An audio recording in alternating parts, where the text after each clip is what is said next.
گھر میں سبھی لوگ پریشان تھے۔ ایک عجیب سی اداسی نے سب کو گھیر رکھا تھا۔ دادا جان اچانک ہی شدید بیمار ہو گئے تھے اور بیماری بھی ایسی کہ جان کے لالے پڑ گئے تھے۔ یوں تو سبھی اس بیماری سے بہت پریشان تھے، لیکن ننھے عادل کی تو بہت ہی بری حالت تھی۔ اسے دادا جان سے پیار بھی تو بہت تھا، اور دادا بھی اپنے تمام پوتے پوتیوں، نواسے اور نواسیوں سے زیادہ اسے عزیز رکھتے تھے۔ وہ اسے ننھا فرشتہ کہتے تھے۔ وہ تھا بھی فرشتوں جیسا معصوم۔ اسے 10 برس کی عمر سے ہی دین سے خاصا لگاؤ پیدا ہو چکا تھا۔ ہر وقت مسکراتے رہنا اور پریشانی میں بھی اللہ تعالیٰ کا شکر ادا کرنا اس کی عادت تھی۔ اس نے اٹھنے بیٹھنے، کھانے پینے، سونے جاگنے، گھر میں آنے اور جانے کی دعائیں یاد کر رکھی تھیں۔ خود بھی پڑھتا رہتا اور دوسروں کو بھی تلقین کرتا۔ قرآنی اور مسنون دعاؤں سے لگاؤ اسے دادا جان کی وجہ سے ہی پیدا ہوا تھا۔ وہ اسے نئی نئی دعائیں سکھاتے رہتے تھے۔ زندگی ہنسی خوشی گزر رہی تھی کہ دادا جان بیمار پڑ گئے۔ ان کا جسم اچانک ہی فالج کا شکار ہو گیا تھا، مگر حیرت کی بات یہ تھی کہ فالج کا اثر ان کی زبان پر بالکل بھی نہ ہوا تھا۔ وہ بول سکتے تھے، بس اپنے ہاتھ پاؤں ہلانے پر قادر نہ تھے۔ شروع میں تو شہر کے ایک بڑے ہسپتال میں رہے، جہاں ان کے طرح طرح کے ٹیسٹ ہوئے، مگر مرض کی تشخیص نہ ہو سکی۔ بڑے بڑے ڈاکٹروں نے انہیں دیکھا، مگر کوئی حتمی رائے نہ دے سکے۔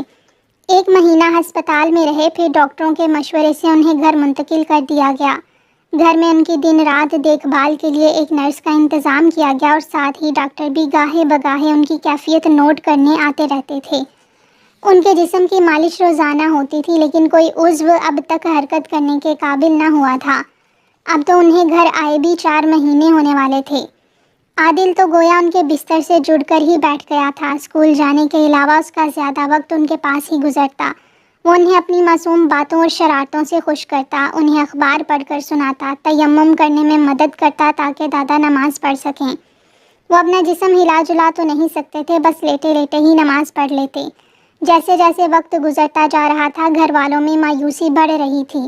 اب تو دادا جان بھی خود پر امید نظر نہیں آتے تھے۔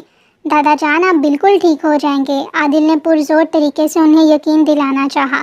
نہیں بیٹے، اب مشکل ہے۔ دادا جان آپ ہی تو کہتے ہیں کہ ہمیشہ پر امید رہنا چاہیے۔ وہ تو ٹھیک ہے، مگر میری حالت اب تو کبھی کبھی ان کی زبان بھی لڑکھڑانے لگتی تھی۔ آپ کو کچھ نہیں ہوگا، مجھے یقین ہے۔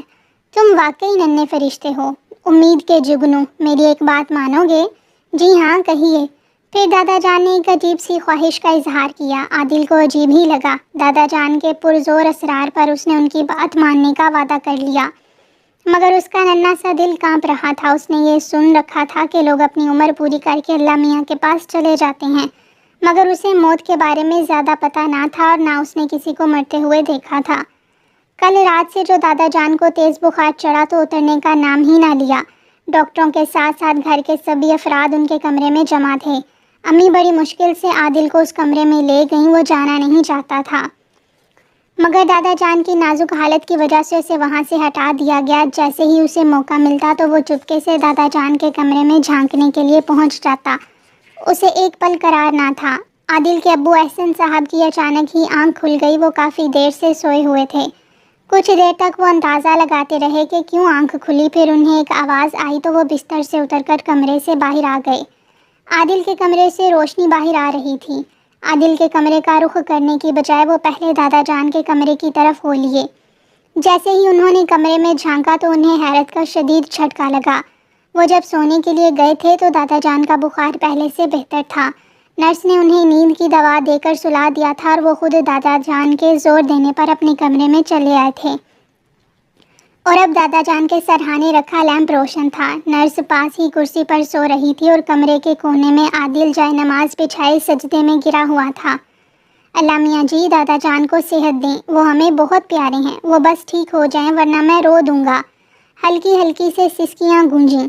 دادا جان کہتے ہیں کہ آپ نے ہر بیماری کا علاج کر رکھا ہے، تو پھر میرے دادا جان ٹھیک کیوں نہیں ہوتے؟ وہ تو بہت ہی نیک اور اچھے ہیں، پلیز اللہ میاں جی انہیں ٹھیک کر دیں۔ دادا جان نے مجھے دعا کرنے کے لیے کہا تھا، مگر میں صرف آدھی دعا ہی مانگ رہا ہوں، کیونکہ پوری دعا مانگ کر میں انہیں کھونا نہیں چاہتا۔ مجھے معاف کر دیجئے، میں پوری دعا نہیں مانگ سکتا، میں مجبور ہوں، آپ انہیں صحت دے دیں۔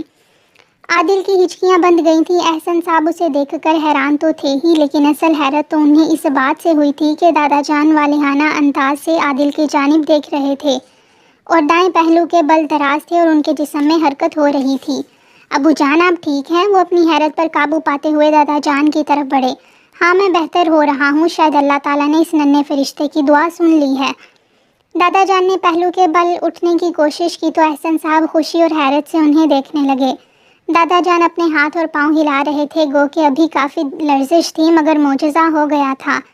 احسن صاحب نے سہارا دے کر انہیں بٹھا دیا۔ عادل بھی دادا جان کے بستر کے پاس چل آیا۔ وہ خوشی سے چلا اٹھا، دادا جان ٹھیک ہو گئے، اللہ میاں نے انہیں صحت دے دی۔ احسن صاحب نے اسے محبت سے باہوں میں بھر لیا، پھر دادا جان نے بھی اپنے لرزتے کانپتے ہاتھوں سے اسے گلے لگا لیا۔ اس سارے ہنگامے میں نرس بھی جاگ گئی تھی اور اس بات پر شرمندہ تھی کہ اسے نیند کیوں آ گئی۔ دادا جان ایک ہفتے میں بالکل بھلے چنگے ہو گئے۔ احسن صاحب نے گھر والوں کو بتایا کہ اس رات دادا جان کی اچانک آنکھ کھلی تو ان کا بخار اتر چکا تھا اور وہ اپنے بازو کو بھی حرکت دے سکتے۔ پھر انہوں نے دیکھا کہ عادل ان کے بستر کے پاس ہی جائے نماز بچھائے نماز پڑھ رہا ہے اور ان کے لیے اللہ تعالیٰ سے دعا مانگ رہا ہے۔ احسن صاحب نے جب عادل سے آدھی دعا کے بارے میں پوچھا تو وہ شرما گیا۔ سب کے اصرار کرنے پر کہنے لگا، دادا جان نے مجھ سے کہا تھا کہ میں ان کے لیے اللہ جی سے دعا کروں کہ وہ انہیں اپنے پاس بلا لیں تاکہ ان کی یہ معذوری اور محتاجی ختم ہو جائے۔ میں نے صرف آدھی دعا مانگی کہ اللہ میاں دادا جان کی محتاجی اور معذوری ختم ہو جائے اور انہیں مکمل صحت مل جائے۔ میں یہ دعا کیسے مانگ سکتا تھا کہ دادا جان اللہ میاں کے پاس چلے جائیں، ہمیں ان کی بڑی ضرورت ہے۔ احسن میاں تم بڑے خوش قسمت ہو کہ تمہارے گھر میں ایسے ننھے فرشتے نے جنم لیا ہے، یہ اللہ تعالیٰ کا تم پر بڑا فضل و کرم ہے۔ دادا جان عادل کے سر پر محبت سے ہاتھ پھیرتے ہوئے بولے تو خوشی کے دو آنسو ان کی آنکھوں سے پھسل کر گالوں پر آ گئے۔